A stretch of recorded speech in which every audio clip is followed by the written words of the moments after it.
bicara ada anak di bawah umur yang terkena kasus hukum ya, itu ya baik kan, karena dia masih di bawah umur, maka hak sepenuhnya itu adalah hak dari ibunya.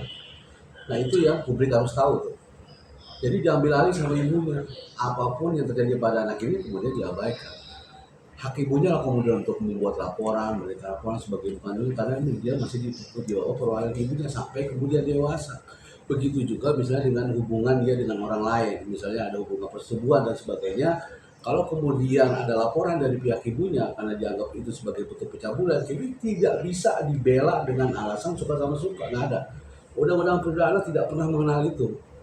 Jadi bisa diproses, harus menempatkan anak itu sebagai korban.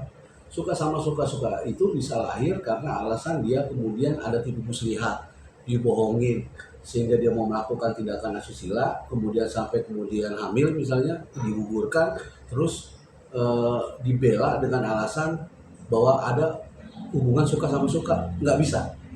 Undang-undang perlindungan anak tetap menempatkan bahwa anak itu adalah sebagai korban dari tipu muslihat pelaku yang kebetulan adalah orang dewasa, dan itu yang kemungkinan terjadi dalam kasus Fadil dan Loli. Itu yang kita tangkap. Jadi kalau kemudian dilaporkan kepada pihak polisian, ya itu pelaku yang dewasa itu bisa diproses hukum, sangat bisa, dan ancaman pidananya serius, memang bisa sampai puluhan tahun gitu. Terus Bang gimana bang? Fadil bang harus bersikap bang. iya, sebetulnya dalam kasus ini kalau gue lihat bahwa Fadil itu justru harusnya dia minta maaf. Kalau kemudian kita bereaksi sedemikian rupa marahnya, ya wajar, kan itu naluri seorang ibu. Siapapun ibu gak akan pernah terima kalau anaknya diperlakukan seperti yang dia katakan gitu. Dia tinggal bareng, ada dugaan dihamili, ada dugaan aborsi, ada dugaan kemudian dia diperlakukan kekerasan, ya kan? Kan bisa kita lihat tuh dari bukti-bukti yang sudah digambarkan. Nah, artinya apa? Kalau memang Fadil ini adalah benar dia mau menarik kasus ini ceritanya seperti Romeo and Juliet lah untuk membela diri, menurut gua caranya adalah bukan dia justru perang di kasus hukumnya, enggak gitu.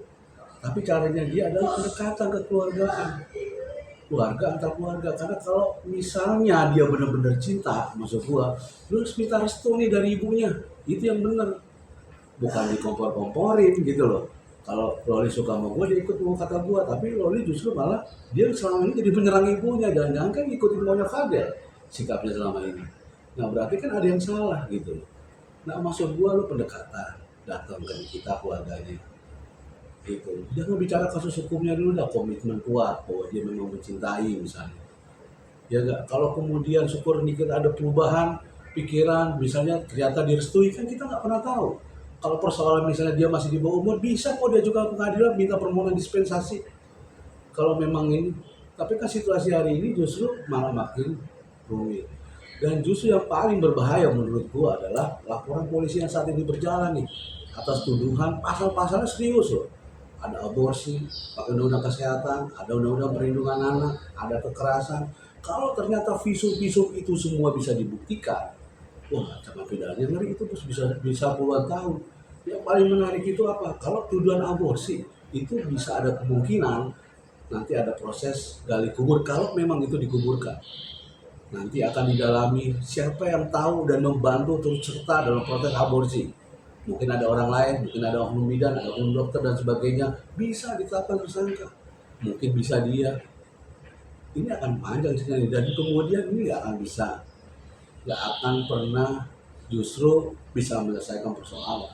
Jadi menurut gue sedari awal memang pendekatan dilakukan oleh Fadil itu, menurut gue ya, itu nampaknya salah gitu. Justru malah semakin memperuncing peristiwa ini, malah bergeser kepada persoalan hukum yang kemudian lebih serius. Dan apa yang dilakukan di kita menurut gue sudah pas, sudah tepat. Itu adalah bukti komitmen bahwa bagaimana seorang ibu itu untuk melindungi hak dari anaknya, keluarga, dan martabat keluarganya.